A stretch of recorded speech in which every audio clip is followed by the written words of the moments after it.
we haven't been here like super long in this conversation, but I feel like we've gotten a lot of depth, because, I think part of that is because you're not like thinking about like spinning me around and like bending me over. You know what I mean? Like, I think that can be in the way for a lot of people. So like, well, when you bring it up now, I'm pictured it. I'll be honest with you. That's my fault. That is my fault. I shouldn't have even. It's crazy. Like, I mean, I was like, you're gonna shove me over and put your foot on the back of my neck, like. Yeah, so when we don't have thoughts like that, then we can be like, hey, do you have siblings? Welcome back, listeners, to 87.9 K-Who Radio. It's your man, Glenn Sheen, in the studio for the K-Who Are You interview. And I'm so happy to have this man here today. His name is Paul Erickson. He is the marketing director of Don't Touch, an abstinence-based singles dating service. Thank you so much for being here today, Paul. Tell us a bit about yourself. Hey, Glenn. Thanks for having me. Thank you, everybody listening. This is awesome. Okay, so I am so curious about your job. Yeah. Because you're the marketing director for this company, Don't Touch, which again is based in abstinence. Yeah. Would you explain to the listeners at home what abstinence means? It's funny. I kind of thought you would know, but I know. I mean, didn't want to for a while there, but I do know what it means. Yeah. Okay. Okay. But just to be clear for them. So today's day and age, a lot of young people, they're not partying as hard. They're not drinking. They're not going out and socializing in the way that maybe, someone your age maybe had been doing when you were younger or something. Oh, yeah. I used to go to every jam that was down. Yeah. I'd be there drinking. So I know what you're talking about. Yeah. But younger kids nowadays probably don't party as hard as I did. Yeah, I don't think so. I think they saw what happened to the people who did that, and they decided maybe it's, maybe there's a different path for them. Okay. Well, some of those people, had successful careers. Yeah, that's true. That is true. In the radio. That is true. Howard Stern. Yeah, that's one. Yeah. Yeah. People would see that, and I think younger generations are like, okay, maybe we want to do something different. And I think in the media a lot of times right now, they like to poke fun at the they're not having as much coitus. And then people at home, just go ahead and Google coitus, and you'll understand. Probably not on a work computer. I would say personal computer. Oh, does coitus mean sex? It does. Yeah. Can we say that? Oh, you can say sex. We just can't say fucking. Well, that's okay. That's money out of my pocket. There it is. But yeah, so, abstinence-based dating service here is for these people who maybe don't want to go out and party like that. They don't want to, hook up. They don't want to have... Pork? Is that a better... Pork? I mean, that's one way to stay abstinent is to call it that, probably, I would say. Oh. So... maybe it's a turnoff is what you're saying? If I say hey, interested in porking? I'm not really here to tell you what your turnoffs are or aren't, but for some people, that might be. Yeah, you're right. Yeah. I just think it's interesting you're offering this in the world we live in, because the world we live in is pretty sexually charged, I would say. Do you feel that way? I do. Yeah, I do. I'm now in the dating scene myself, actually. I am. Okay. I'm recently single. My wife left me a while ago, about a year and a half. I did notice no ring. No ring. Yeah. Which, samesies. I got the tan line still, so don't even worry about it. Yeah, no kidding. Yeah, okay, wow. Yeah. Yeah. She left about a year and a half ago. I gave her about a year to be like, you sure? Yeah. And then that last half a year was just for me to kind of go through it, Yeah. And now I'm putting myself out there, I got myself on Hinge, and then I'm feeling unhinged now because I'm not really getting many matches. Hear that a lot. Yeah, especially from people of your demographic. So I get that. So what does that mean? Just like freshly. I'm sorry, I'm not trying. Oh, no. I'm just curious because I don't have insight on what my demographic is. Like, I think I'm coming off as just me, Glenn, and I think maybe I'm intimidating to people. Yeah. Because I am this, public figure. Yeah. But I'm wondering if maybe it's not that. Maybe it's actually like my age and my outlook and my body type, and that's concerning, because that would mean that this actually I'm not very desirable. Well, no, I don't think you want to go there. You don't want to go there. I think you're circling some of the stuff that could be an issue, but it's not exactly what you're saying. I think it's just generally it's like, what are your strengths? I think that's what you're kind of circling around here. You're talking about all the things that maybe might be an issue, but what do you think are the things that are a strength for you? Something that you could really stand on and be proud of? Okay. I'm open to trying new things. Okay. Now. Yeah. I wasn't. Okay. But I've decided I am now, so I am. And Now, it's as easy as that. When you say new things, what are we talking about? Like a new vegetable? Or are we talking about? Well, no, I mean, I just like, I think for a long time there, I thought everything was just good and fine. And it was good and fine. But if I want to be better than good or fine, I need to start taking steps. So I have a monthly subscription to Power Juice. I've been taking that pretty regularly, feeling a lot of like reclaiming my energy. And actually, one of our sponsors. It's so funny that you no say way. that. Yeah. You know Terry Taryn? Yeah, lovely man. Yeah, a lot really of emails. Intense. Yeah, he's all caps in conversation. Yeah, this does sound kind of like an event I want to go to. It just seems like something you'd have a lot of fun at. You know, I'm not going to lie to you, Paul. At first, I was a little like, well, I don't need that. But now that you're describing it, it sounds pretty great. Buddy, that's how it goes. You know, you say abstinence, the room goes silent, you know, and it's not like, I think people think youth pastor and like, oh no, what kind of energy is this going to bring? It's not that. It's not a semen retention type situation. Am I allowed to? Semen retention? Semen retention? Semen retention. Yeah. So if you go you go online. Yeah.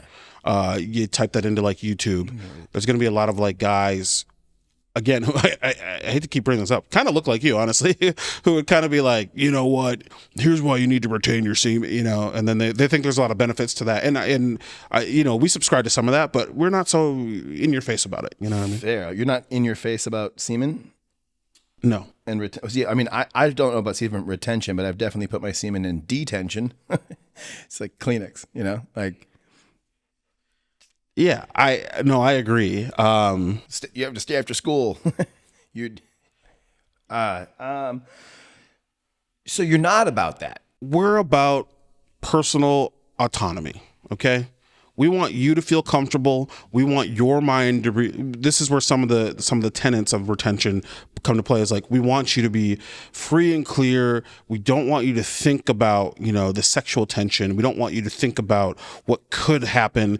Take that out of it. So it's like, what is happening right in front of you? You know, who are you? Who are you talking to? And what I don't know, beautiful magic can you two make together when you take sex out of the equation? Wow. Yeah. Paul, you just blew my mind. It's powerful stuff. It is powerful. Yeah. You know why I know it's powerful is because that is what this show is. Yeah. I never think about sex with my guests. Yeah. Yeah. Never. Never would even occur to me. And we've had some like, we've had some smoke shows in the studio. Sure. Oh man. Yeah. But I never once thought about it at all because this is a space for excitement in each other's lives, not each other's bodies. Exactly. And so if you're telling me I could apply that to a date and not be so concerned about the potential outcome, no pun intended, maybe I'm just having a good date and like I'm listening better and responding. Yeah, I think there's really something to that. Like, I think we've gotten, I mean, we haven't been here super long. Sure. Sorry, Oh, I'm getting crazy. Whoa. We haven't been here like super long in this conversation, but I feel like we've gotten a lot of depth, you know, because, and I think part of that is because you're not like thinking about like spinning me around and like bending me over, you know what I mean? Like, I think that can be in the way for a lot of people. So like, well, you know, when you bring it up now, I'm pictured it. You know, I'll be honest with you. That's my fault. That is my fault. I shouldn't have even. It's crazy. Like, I mean, yeah. I was like, you know, you're gonna shove me over and put your foot on the back of my neck, like. Yeah, so when we don't have thoughts like that, then we can be like, hey, you know, do you have siblings? You know, like you can really start, hey, what kind of car do you drive? Like, there's a lot of questions that I feel like you gotta to get to point A to point Z. Paul Erickson here from Don't Touch, the abstinent-based dating service. Paul, what kind of car do you drive? I don't. You don't drive a car. truth be told, I was a little bit of a wild child before I got into this endeavor. Interesting. Yeah. Okay. Yeah, and I was the I'm talking about like not partying and not like whatever. I was the partier. And then sometimes you party a little too hard, and then you gotta blow into something to start your car. So now I just bust Or someone. a busser. Well, sorry, that I don't. You know that we're not talking about sex. The more we're not supposed to, the more I think of it. This is a challenge in the industry. I think a lot of us in the abstinence space really have to deal with like, it's like, hey, we talk about abstinence, and then it's like, okay, well now we're doing innuendo. We're doing double entendres. Like inyourendo, right? Is that an innuendo about innuendo? It's something. I'll tell you. It wasn't nothing. It's That's got to be challenging for you though, because you're in that space. You're trying to cultivate a safe space, a non-sexual space. Well, I'm not unsafe. I'm not. Oh, I wasn't saying you weren't unsafe. I'm not unsafe. Like I don't know if you there are because if you live a certain way for a while, there are going to be people who like maybe say things or like have comments about you or whatever. But I am not. Whatever you've heard, I'm safe. I actually haven't. So I feel like you kind of just told me that there's something. No. You have an ex-wife. Yes. And I'm sure she would really dog you out to strain. If someone's like, hey, how's your ex-husband? She would probably not have a lot of nice things to say because of, like what you did or whatever. So like, I guess I'm kind of like in that space. What have you heard? Oh, well, no, that's what I'm saying. I haven't, but I'm sure she would say things where it's like, yeah, he's bad, I feel like that would be insane because what is she even saying about me? No, I want to make it clear. I don't think I know your ex. I'm pretty sure I was just kind of giving like a random example of like, like if you'd heard some things about me, you can't really trust those people. But if I've heard some things about you, same thing. Because like we're two guys like talking. So we're two guys talking, so we shouldn't trust anyone else's opinion about us except for ours right now. And I got to say, Paul, you're a lovely fella. Thank you. We've gotten deep in shallow water time. We are in the deep end already. Thank you. And I appreciate that. Yeah, greatly. Let's go swimming, Yeah, let's swim it up, my friend. And also, and let's just not even listen to anything my ex-wife ever says. Yeah, I do regret. I feel like I was trying to use like a general kind of example, and I feel like you took it. No, it's pretty specific. It was specifically my ex-wife saying stuff about me. And Judy, if you're listening, knock it off, please. Maybe talk to me. I would love to hear your voice again. And I say, Judy, if you're listening, you sign up for our next singles mixer. Yeah. I mean, the last. Sorry. No, it's okay. I thought we were kind of at the. That's. I'm comfortable with the idea. Oh, no. Of that. No, she needs to. She should grow and move on, just like I should. All flowers need to bloom, or they'll die. And honestly, she probably did a good job practicing abstinence for the last 3 years of our marriage. So that brings me to a point. Like couples are also invited to our events if you ever. Yeah. Okay. How does that work? Because they're like they kind of get it. They're like, okay, we're like fun, we're dancing, we're touching, but we're not touching. We're honestly they're not really touching a lot of times. And then like maybe they do find someone else that they're like, oh, I'm in an abstinent marriage or relationship, but maybe I could have a better relationship with this other abstinent person. Whoa, are we talking like polyamorous? I would say I can't. My friends were telling me about this at the bar the other night, but there's apparently people who are like poly pocket, like or whatever the Pollyanna numerous. I think you mean polyamorous. That's the one. Yeah, Polly Pocket is like a toy from the 80s. Yeah, but I guess that toy was seeing a bunch of other toys. I think that's a good way to look at it. Yeah. So imagine if you have one toy. Uh-huh.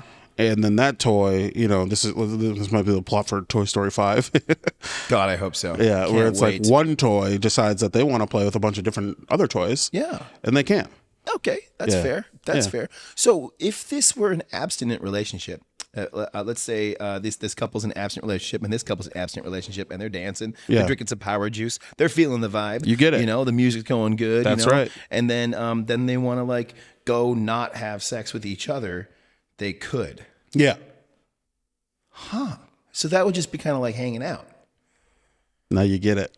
Okay, hey, K-Who heads out there, speaking of hanging out, please hang in there for this ad break. I know you don't want to hear the ads, you want to change the channel, but I beg you don't. Please don't. Please, I really genuinely beg you, please don't change the channel during the ads. We lose a lot of money, and they can now track the numbers of people who are listening when the ads come on and not, and we're really having a hard time, so I beg you.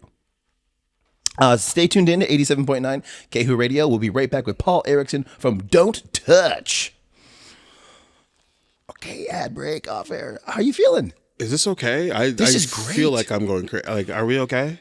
Yeah. Okay. Oh, okay. I'm so sorry. I feel like I said a little too much. No, God, Okay. no, man. You could say more, honestly. I'm learning a lot. Yeah, I'm getting a lot of looks through the booth, but I like they don't. This is art, man. Yeah, well, they're the pencil pushers. They're the people crunching the numbers. They're an the ones who are interview. like, "You're not making any money for the station." But I think this is growth, right? Okay, good. I think you're doing great. I used to do this for a living, kind of. So Well, do what? I used to like talk to people and interview them. So You used to do interviews for a living? yeah, In what format? I was like a unlicensed kind of like private investigator type sitch. You know, I used to live a life. That's not really important, but now I do the thing. I do this. So What? Yeah. The fuck? It's You not- used to be a private investigator? that's not really. I used to just kind of like check out people who I thought were interesting, and then I would like talk to them a lot, and then I would get to know them a little bit, and then I would try to like date them and stuff. And Oh. so it's not really like a private investigator, but my friends would be like, "Oh, you're kind of like a private eye. Like you're so good at you can find anybody online. You're like a private eye." It kind of sounds like a stalker almost. That's kind of crazy. Oh, we're coming back. Okay. Yeah. All right. Okay, K-Who heads, thank you for staying tuned to those ads. And that's right, you heard it here. If you need to get any of your printmaking work done, please reach out to the artist formerly known as Prince. Available all across Minnesota and the greater nation. Hey, we got Paul Erickson in the house today from Don't Touch, the abstinent-based dating service. He's here promoting the second singles mixer. That's right. That's amazing. Now, Paul, can you give us a little bit of insight? Where is this mixer taking place? What's the vibes? What can we expect? How do our listeners find your event? Best way is to email me personally. You directly. Yeah, so it's like I'm also, you know, I'm all of it. I'm at the top. I do the marketing. I kind of like Oh, so you're in the dates too. I'm the singles observing. mist? I like to observe. You're observing the dates. Yeah. Sure. Okay. I like to have boots on the ground, kind of like make sure I know what the vibe is in the room. But so I take all the emails. So like you'll sign up with me personally. This Just is an organization, right? This isn't just you. It's mostly me, but it's like a small, you know, it's like you ever go into a small business and then like it's like, oh, the person helping you out is the person working at the register, is the person loading your car. Like that's me. It's the person you're signing up for a date with is you're talking to me, okay? And then I connect you with someone, and then I'm on the floor to make sure that the date's going well at the venue, right? And then like I do the follow-ups and the checkups to make sure that everyone's having a good time. Like, you know, like at a certain point we decouple, you know, and you don't really need me. But I've been invited to abstinent weddings before. I'm kind of like an abstinence doula. You know what a doula is? Where they help with the birth. Like Doula oblongata. that is, I mean, I could be that too. It's the powerhouse of the brain. I don't know. I only know it from actually. the movie I actually Waterboy. don't. That's the only reason why I Sure. know it. But Yeah. yeah, one of the best soundtracks ever. Yeah.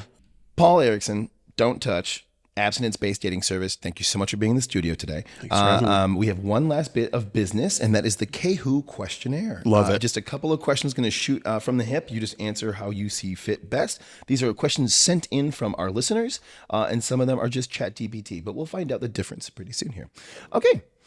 Paul, is soaking abstinence? Okay. Now, you'd be surprised at how often we get this question. I don't actually know what soaking is. So Okay. If you wouldn't mind explaining it, if you feel like you can. Yeah. Otherwise, hey, Google soaking or Google coitus. So from what I understand, and now I am not of the faith, so I haven't practiced. Soaking is when it's a Mormon practice, I think, I believe, from what I've been told on mostly Reddit. It's where you have intercourse, and then in the intercourse to leave a baby or to make a baby, you kind of leave it Could in. have said intercourse this whole time. Yeah, we kind of missed that. So if someone's porking during intercourse, they might have a baby. So you're saying to have a baby, you kind of gotta leave the thing in there, I'm trying to make sure you don't get in trouble because this is my favorite show and I don't want it to get you might need to off the air. Sheathe your sword or enter the cave. Yeah, all of those things are true. So I think you're in the right mindset, right frame. You're sheathing your sword, you're leaving it. Soaking is when you just leave the sword in there and you don't touch it. You just leave it. Would that be considered abstinence? To me, no. But I don't tell, you're not here to tell a whole religion that is super founded and has been around for, thousands and thousands of years, I'm assuming, just like radio. To me, that is not abstinence, but I am also not here to judge. It's an open space. We all make mistakes. You've made a lot of mistakes. I've made some mistakes, and mistakes happen. So, sure. What's your favorite kind of muffin? Blueberry. Anyway. Perfect answer.